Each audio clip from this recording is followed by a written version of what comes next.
Pour avoir un bon sommeil après un sophrologue ou les sophrologues, c'est vraiment de stopper les pensées qui troublent. Donc, je finis ma journée, je vais dormir, je vais préparer à dormir.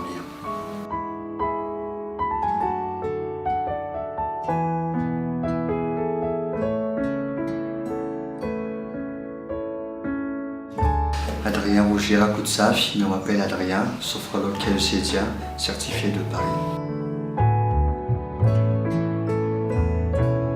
Dans le quotidien, quand j'entends trouble de sommeil, les gens ils viennent vers moi pour dire oui, on dort pas mieux, on dort pas assez, le matin on est très fatigué. Après je leur demande mais comment vous définissez on dort pas mieux, on dort pas assez. On dort 8 heures normalement, mais déjà on dort 6 heures, 4 heures, 5 heures. Et je demande, mais c'est quoi la cause de tout cela? Non, une journée agitée, des problèmes qui surviennent, des maladies. Et je me suis dit, ok. Après, le problème de sommeil aussi pour tout le monde, c'est pas une généralité. Il y en a qui sont malades, qui ont des pathologies, et ça les empêche de dormir. Il y en a qui sont juste fatigués de la journée, qui n'arrivent pas à dormir. Il y en a qui pensent trop, qui ruminent trop. Et ça aussi, ça cause beaucoup de problèmes de sommeil. Parce que normalement, même si on dort, on est conscient. Mais, il y a le mais. Il faut ralentir toujours ces pensées-là pour que nous puissions bien dormir.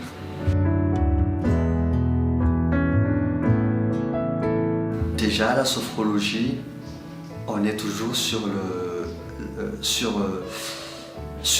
les ressentis, la sensation des choses. Donc, être bien, être mieux, pas bien, pas mieux, c'est vraiment une sensation et un ressenti.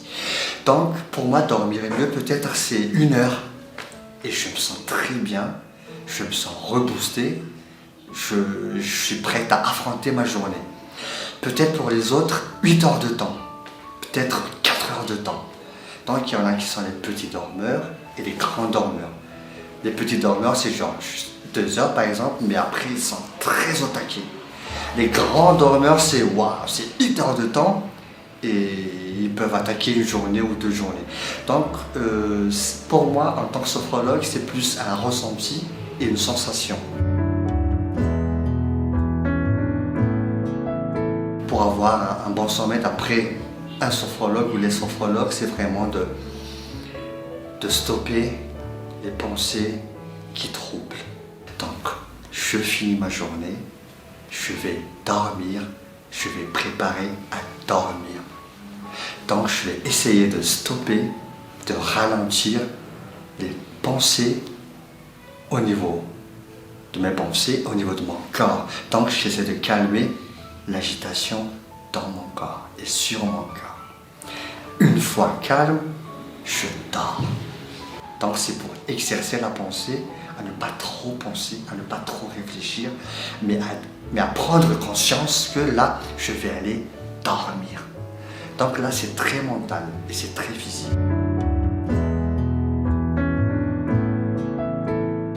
Après, il y a aussi des cas particuliers. Il y en a des gens, il faut vraiment qu'ils changent leur chambre ou l'intérieur de leur chambre.